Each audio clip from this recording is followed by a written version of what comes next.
ಎಲ್ಲರಿಗೂ ನಮಸ್ಕಾರ. ಇವತ್ತಿನ ವಿಶೇಷ ಏನು ಗೊತ್ತಲ್ವಾ ನಿಮಗೆಲ್ಲ? ಮೇ ಫಸ್ಟ್ ಅಂದಮೇಲೆ ಎಲ್ಲರಿಗೂ ಏನು ನೆನಪಾಗತ್ತೆ ಹೇಳಿ? ಕಾರ್ಮಿಕರ ದಿನಾಚರಣೆ. ನಾವು ಕಾರ್ಮಿಕರ ದಿನಾಚರಣೆ ಯಾಕೆ ಆಚರಿಸ್ತೀವಿ ಅನ್ನೋದಕ್ಕಿಂತ ಹೆಚ್ಚಾಗಿ ನಮಗೆ ರಜಾ ಸಿಗುತ್ತೆ ಅನ್ನೋದಕ್ಕೆ ತುಂಬ ಜನಕ್ಕೆ ಖುಷಿ ಇರುತ್ತೆ. ಅದರಲ್ಲೂ ವೀಕೆಂಡಲ್ಲಿ ಅಂದರೆ ಶುಕ್ರವಾರನೋ ಸೋಮವಾರನೋ ರಜಾ ಸಿಕ್ಬಿಡ್ತು ಅಂದರೆ ನಾವು ಅದನ್ನು ಅದ್ರ ಜೊತೆ ಆ್ಯಡ್ ಮಾಡಿಕೊಂಡು ಎಲ್ಲರೂ ಟ್ರಿಪ್ ಹೋಗಬೇಕು, ಮಜಾ ಮಾಡಬೇಕು ಅನ್ನೋದ್ರಲ್ಲೇ ಇರ್ತೀವಿ. ಆದರೆ ಸ್ನೇಹಿತರೆ, ಕಾರ್ಮಿಕರ ದಿನಾಚರಣೆಯ ಬಗ್ಗೆ ಸ್ವಲ್ಪ ಇತಿಹಾಸವನ್ನು ತಿಳ್ಕೊಳ್ಳೋಣ ನಾವಿವತ್ತು. ಏನಪ್ಪ ಅಂತ ಹೇಳಿದ್ರೆ, ಈ ಕಾರ್ಮಿಕರ ದಿನಾಚರಣೆ ಪ್ರಾರಂಭ ಆಗಿದ್ದು 1823ರಲ್ಲಿ. ಮೊದಲಿಗೆ ಅಮೆರಿಕ ಚಿಕಾಗೋನಲ್ಲಿ.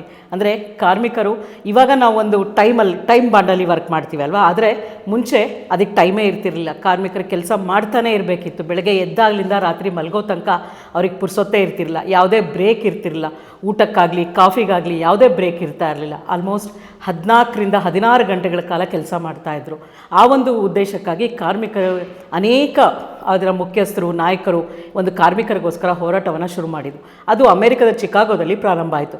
ನಮ್ಮ ಭಾರತಕ್ಕೆ ಯಾವಾಗ ಕಾಲಿಡ್ತು ಅಂತ ಹೇಳಿದ್ರೆ 1890ರಲ್ಲಿ ನಮ್ಮ ಭಾರತದ ಕಾರ್ಮಿಕರ ಹೋರಾಟದ ಪಿತಾಮಹ ಅಂತ ಯಾರನ್ನ ಕರಿತೀವಿ ಅಂತಂದರೆ, ನಮ್ಮ ಭಾರತದ ಮಹನೀಯರಲ್ಲಿ ಒಬ್ಬರಾದಂಥ NM ಲೋಖಂಡೆ, ಅಂದರೆ ನಾರಾಯಣ ಮೇಘಾಜಿ ಲೋಖಂಡೆ ಅವರು ಈ ನಮ್ಮ ಕಾರ್ಮಿಕ ಚಳವಳಿಯ ಪಿತಾಮಹ. ಅಂದರೆ ಇವಾಗ ನಾವೇನು ಪ್ರತಿ ವಾರ ಭಾನುವಾರ ರಜಾ ದಿನ ಅಂತ ನಾವೇನು ತಗೊಳ್ತಾ ಇದ್ದೀವಲ್ಲ, ಮೊದಲಿಗೆ ಬ್ರಿಟಿಷ್ ಸರ್ಕಾರದ ವಿರುದ್ಧ ಹೋರಾಡಿ ವಾರದ ಒಂದು ದಿನ ರಜೆ ಬೇಕು ಕಾರ್ಮಿಕರಿಗಾಗಿ ಅಂತ ಹೇಳಿ ನಮಗೆ ರಜೆಯನ್ನು ಕೊಡಿಸಿದ್ದು ಆ ಪಿತಾಮಹ ಅವರು. ಹಾಗಾಗಿ ಅವರನ್ನು ನಾವು ಮೊದಲಿನ ಕಾರ್ಮಿಕರ ಚಳವಳಿಯ ಪಿತಾಮಹ ಅಂತ ಕರಿತೀವಿ. ನೆಕ್ಸ್ಟ್ ಹೀಗೆ ಮುಂದೆ ಹೋಗ್ತಾ ಇದ್ದರೆ, ನಿಮಗಂತೂ ಗಾಂಧೀಜಿ ಬಗ್ಗೆ ಅಂತೂ ಗೊತ್ತು. ಗಾಂಧೀಜಿಯವರು ಕಾರ್ಮಿಕರ ಬಗ್ಗೆ ಅನೇಕ ಹೋರಾಟಗಳನ್ನ ಮಾಡಿದ್ರು. ಅದರಲ್ಲೂ ಒಂದು ಸಂಘಟನಾ ಪೂರ್ವಕವಾಗಿ ಹೇಗೆ ಚಳುವಳಿಗಳನ್ನ ಮಾಡಬೇಕು, ಆ ಚಳುವಳಿಗಳಲ್ಲಿ ಅಹಿಂಸಾ ತತ್ವವನ್ನು ಮತ್ತು ಸತ್ಯಾಗ್ರಹವನ್ನು ತಂದುಕೊಟ್ಟಿದ್ದು ಮಹಾತ್ಮ ಗಾಂಧೀಜಿಯವರು. ಇದಾದ ನಂತರ BR ಅಂಬೇಡ್ಕರ್ನಂತೂ ಮರೆಯೋ ಹಾಗೆ ಇಲ್ಲ ರೀ.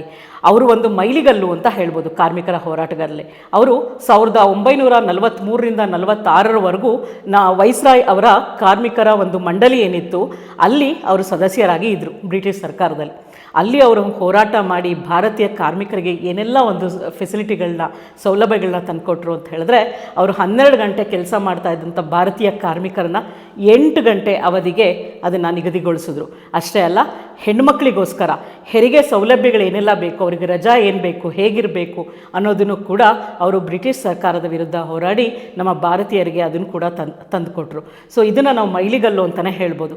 ಹೆಣ್ಣುಮಕ್ಕಳು ಕೂಡ ಕಾರ್ಮಿಕರಿದ್ದರು, ಆದರೆ ಹೆಣ್ಣುಮಕ್ಳು ಕಾರ್ಮಿಕರಿಗೋಸ್ಕರ ಅದಕ್ಕೂ ಒಂದು ಅವಧಿ ಬೇಕು, ಅವ್ರಿಗಾದ ಒಂದು ಸೌಲಭ್ಯಗಳು ಬೇಕು ಅಂತ ಮನಗಂಡು ಆ ಒಂದು ದೃಷ್ಟಿಕೋನದಲ್ಲಿ ಯೋಚನೆ ಮಾಡಿ ಆ ಒಂದು ಹೆಣ್ಣುಮಕ್ಕಳ ಕಾರ್ಮಿಕರಿಗೂ ಕೂಡ ಒಂದು ಸೌಲಭ್ಯವನ್ನು ಒದಗಿಸ್ಕೊಟ್ಟಿದ್ದು BR ಅಂಬೇಡ್ಕರ್. ಹೀಗೆ ಅನೇಕ ಮಹನೀಯರಿದ್ದಾರೆ ಕಾರ್ಮಿಕ ಚಳವಳಿಯಲ್ಲಿ. ಇಂದು ನಾವು ಈ 3 ಜನ ಮಹನೀಯರಿಗೋಸ್ಕರ ಒಂದು ಸ್ಮರಣೆಯನ್ನು ಮಾಡೋಣ. ಕಾರ್ಮಿಕರ ದಿನಾಚರಣೆಯಲ್ಲಿ ರಜಾ ತಗೊಂಡು ಮಜಾ ಮಾಡೋದು ಬೇರೆ, ಆದರೆ ಕಾರ್ಮಿಕರ ದಿನಾಚರಣೆಯಲ್ಲಿ ಹೋರಾಡಿದಂಥ ಅನೇಕ ಕಾರ್ಮಿಕರಿಗೆ ಮತ್ತು ಇಂಥ ಮಹನೀಯರಿಗೆ ನಾವೊಂದು ಸಲ್ಯೂಟ್ ಮಾಡೋಣ, ಅವರನ್ನು ನೆನಪಿಸ್ಕೊಳ್ಳೋಣ.